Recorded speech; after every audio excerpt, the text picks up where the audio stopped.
What is up, everybody? Welcome back to another fragrance video on the El Pearly channel. I hope you're all doing well. It's been a little while since I've done like a small little fragrance video, just a little simple cologne breakdown or review or anything like that. One reason for that is that I've basically reviewed every cologne I have in my collection at this point, so I can review new stuff when I get it, but a lot of times when I get new cologne, I end up putting it in like a fragrance aesthetic video. So, there is some stuff that I pick up that I could do reviews for. If people want to see that, then I can definitely go and do that, but just let me know. But today's video is just going to be me going over my top 5 colognes, just for, the time I'm recording this video, June 2nd, 2025. I do want to specify that this is like me, El Pearly, top 5 fragrances, not the top 5 best fragrances in the world ever that you should buy right now. This is just what I like the most. This is just my top 5 favorite colognes, basically. I value cologne based not off of just the smell, but also the price. So that does play like a pretty good, it does play into my rankings a good amount, I would say. But with that out of the way, let's go ahead and get into the video. This is going to be in reverse order because I think it would be boring to start at number 1 and then go down, obviously. We're going to get a few honorable mentions, just that didn't really make the top 5. Starting off with Cyber Garden by Costume National. I didn't feel like finding my sample out of the other room. But the reason this is an honorable mention is because the performance on my sample is fucking pathetic, for lack of a better word. It is just awful. I'll spray it on myself and I can barely even smell it after a half an hour. I can barely smell it after a half an hour, let alone other people. So it's really not cologne fragrance shit. It's basically, for personal use at that point. But like the half hour that you'll smell it on yourself has the most like perfect, nostalgic, like green vinyl scent you'll ever smell in your life. And it transports me back to like a Scholastic book fair in 2009 before it's whisked away. It's ripped away from my grasp. It's sad. Cyber Garden is like discontinued and it's getting harder and harder to find. And given the fact that we've established that it's basically borderline scam water, yeah, I wouldn't. I'm pretty hesitant to drop, like however much amount of money on this. So unless I can find a bottle for really cheap, I'm just gonna keep my samples with the fucked up lettering near and dear to my heart. So next up on our honorable mentions is Salvatore Ferragamo Acqua Essenzial Blue. I've talked a lot about this one on my channel. Oops, kind of popped in the microphone there. I talked a lot about this one on my channel recently, but just recently copped a bottle of this for like $25 from Marshall's plus some sour gel, so dub. Essenzial Blue is a pretty amber-heavy aquatic fragrance.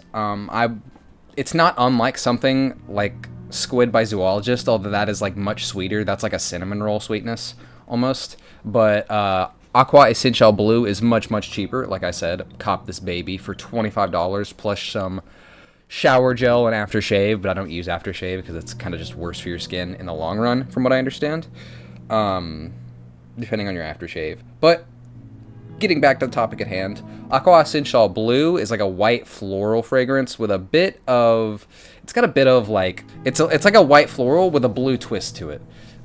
Surprising, right? I definitely get my mileage out of this in the summer months, but I don't think that you can't wear it in the colder months. Unlike a lot of blue fragrances, like if you're wearing something like Versace Manifrage in October, people are going to be looking at you like you're a fucking idiot. They're like, what the fuck are you wearing fucking beach cologne for during Halloween, you dumb. But yeah, I love Acqua Essenzial Blue. It's a nice blue fragrance, got a little bit of lavender to it. It's nothing crazy. Projection is nothing crazy. It's pretty cheap, but you can shower in it for how cheap it is. So yeah, I like it. It's versatile. I don't have to feel like I have to use all of it during a certain month. It's not seasonal or anything like that. I've mentioned Essenzial Blue on my channel a lot lately, so I don't want to, yammer on about it for even longer. I feel like it's kind of redundant to keep talking about a fragrance over and over again. Until we invent the smelloscope from Futurama, you guys are just going to have to get your hands on it or take my word for it. Moving on to the actual numbered entries on our lists. We're going to start off with Ite Libre d'Orange. Hermann at my side seemed like a shadow, or... Hermann, à mes côtés, me paraissait une ombre. I don't know how to pronounce that shit. I've mentioned this a few times in some of the fragrance aesthetic videos, and I do want to give it a mention here because it is super unique. It's very interesting, very versatile. Probably my favorite from Ite Libre d'Orange from that perfume house. That is the one I do know how to pronounce. Hermann is a patchouli geosmin, which is like a very, it's like petrichor basically.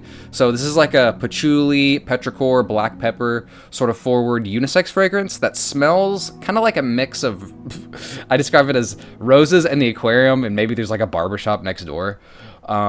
This one is, it's very brooding and dark and mysterious. So it's not really something that you'll throw on like every single day, you know, when you're throwing on for errands or going to the gym.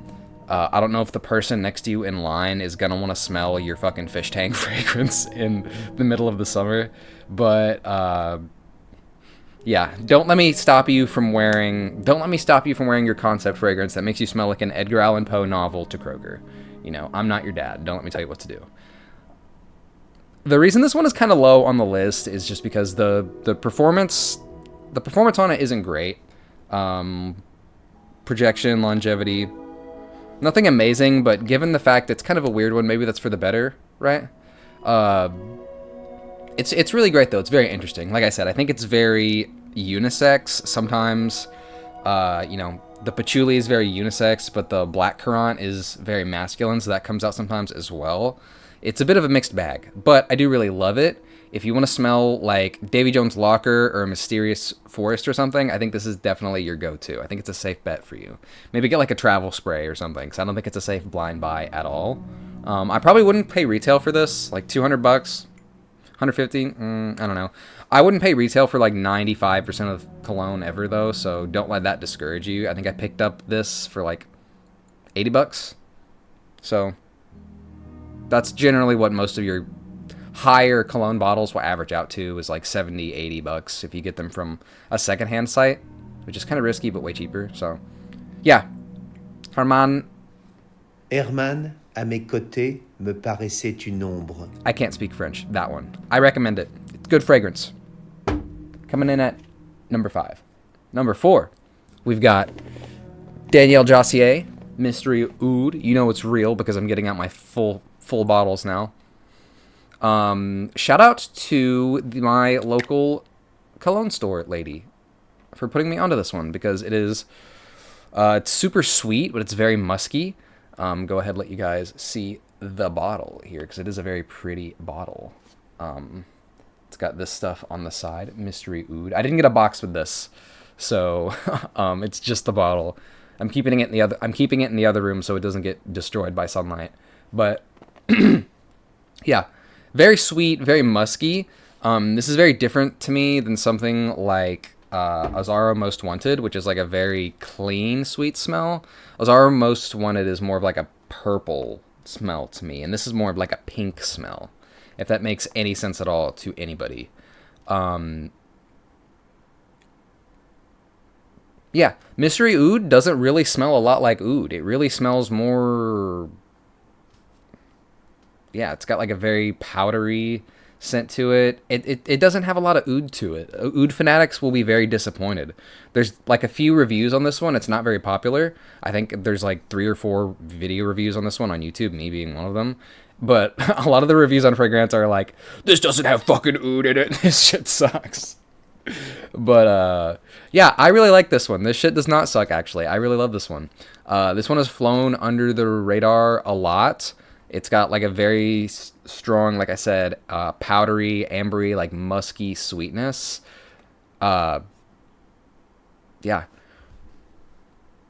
Pull up the little note breakdown. Got some violet iris as well. I'll have the note breakdown up on screen. I don't want to, you know, obsess over the note breakdowns and everything like I do on some of these. But this one has leather in it. I don't smell the leather at all. I don't like leather fragrances at all, and I fucking love this one, man.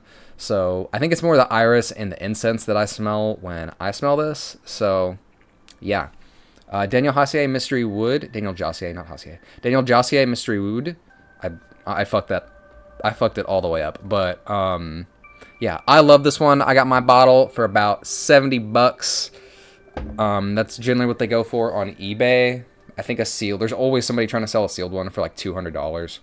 I don't think the box is worth $100 personally, but yeah, really love this one. Smoky iris, powdery musky sweetness. That sounds up your alley. Definitely check it out. eBay is kind of scary to buy from. Like I said, that's where I got mine from.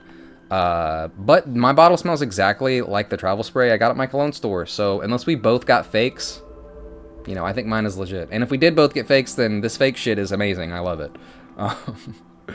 But yeah, Josier,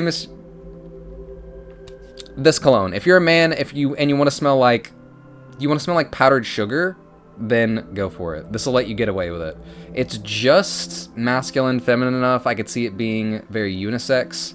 I could see feminine identifying people wearing this and getting away with it, but could also see some dudes wearing this and getting away with it.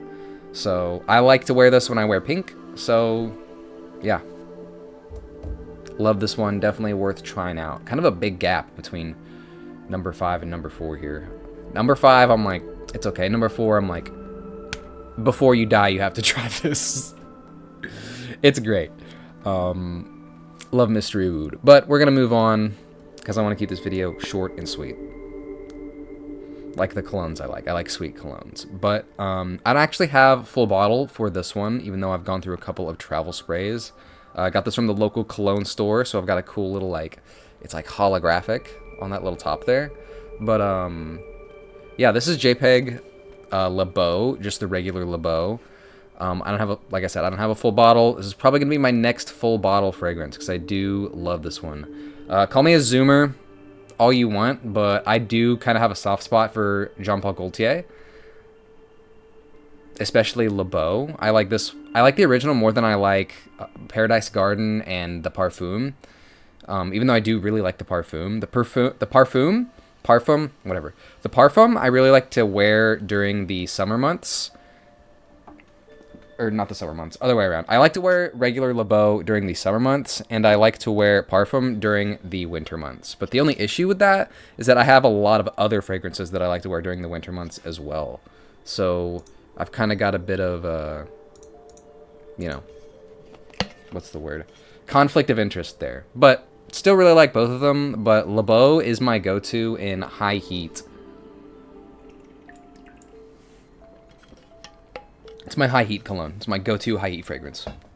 Even though it's a bit expensive, so maybe I shouldn't say go-to because I don't wear it all the time. That's why my little travel spray is half empty, more than half empty, because I'm wearing it a lot. But yeah, JPG Le Beau, it's very strong, very coconut and vanilla. Got like a syrupy sweetness to it. Super simple note breakdown, literally just bergamot, coconut, tonka bean. If it ain't broke, don't fix it, you know. That's what they say. But yeah, love this one. There's a fucking tractor going by. Goddamn. Anyways, this one isn't really trying to smell like the ocean or anything. It's just trying to be like a very sweet, light smell, and I do love it for that. I have a lot of pleasant memories with this one, so it's kind of gonna be cheating, you know, being up on my list so high. It's gonna be hard to beat it at that point. But yeah, love this one. I think Jean Paul Gaultier gets a lot of shit for being kind of like the go-to fragrance of like zoomers, you know, the broccoli-headed, you know the type, the broccoli-headed zoomers. But I think Jean Paul Gaultier is really one of the perfume houses that actually sells juice that lives up to its price point at retail value. So, you know, say what you want to say. I don't dislike Jean Paul Gaultier colognes. They're actually pretty good, despite the kind of bad reputation that they've gotten. But moving on from that, coming in at number 2, we've got Versace Dreamer. Oh my god, I need to get another bottle of this. They're all almost empty. But Versace Dreamer. No surprise here, right? I think I've mentioned this cologne like 4 or 5. I think I've mentioned this one like 4 or 5 times on my channel, and I've mentioned it for good reason, right? Bottle is dirt cheap. You're paying like $20 or $30 for this max, unless you're way overpaying at retail value. It'll last you a good bit too. Versace Dreamer is a very powdery white floral with a bit of bitter tobacco flower scent to the beginning of it, but it brightens up pretty quickly into a powdery iris floral with like a little bit of amber to it. Versace Dreamer is not a cologne with nuclear projection or anything like that. No nuclear projection, no monster longevity, but it has pretty solid reach for like a good 2 or 3 hours after you spray it, especially if you're being thorough with the sprays, which, I mean, it's cheap as hell, so might as well shower in it, right? If you really love it, might as well, right? I've been through 2 probably 100 milliliter bottles in like the couple of years that I've been wearing this, so, you know, take my advice on it. You can definitely shower in it. You'll smell really great. But this Versace Dreamer is also a year-round pick. You can wear this, you can get away with wearing this in pretty much anything that isn't like 90, 100 degree weather. I think it'll fit you for most of the spring, the winter, and the fall. It's very, very unique, very unisex.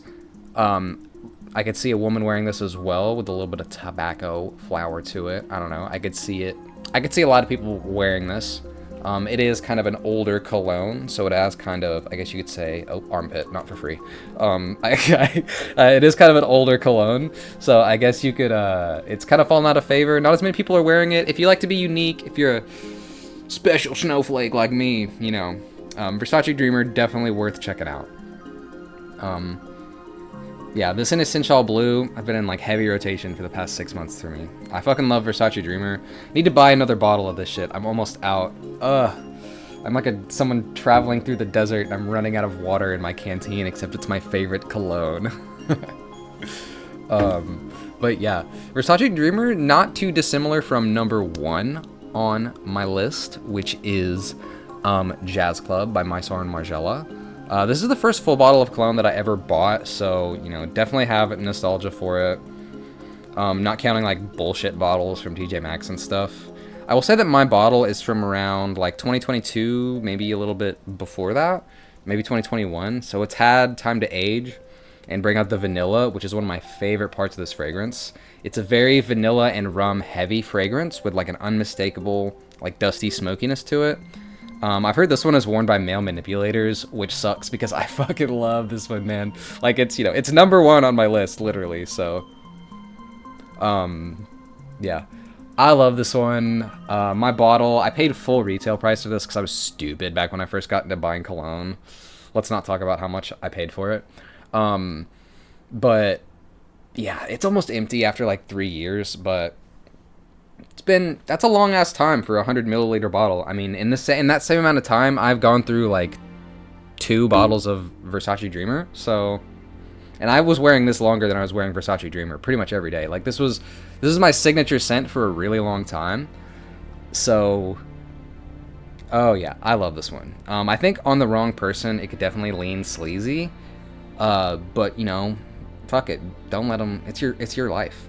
I don't think this would hold up great. I don't think this holds up great in really hot weather. Kind of like Versace Dreamer. I think Versace Dreamer you could get away with wearing in like 70, 80 degree weather. I think this would be kind of a tough sell in warmer weather, or in the wrong environment. I mean, this is called Jazz Club. You're smelling like rum and smokiness and stuff like that. So, you know, good for, I wore this at my casino job a lot. This was my signature scent back in that era and back at the axe throwing job era. So if you're familiar with the El Pearly arrows, for those that tune into the El Pearly stream. But yeah, huge amount of nostalgia for this one, coupled with the fact that it is actually like a very solid and a very popular fragrance as well. It's hard for me not to put it at number 1 on the list. Yeah, it's crazy how much like 1 scent can take you back, you know.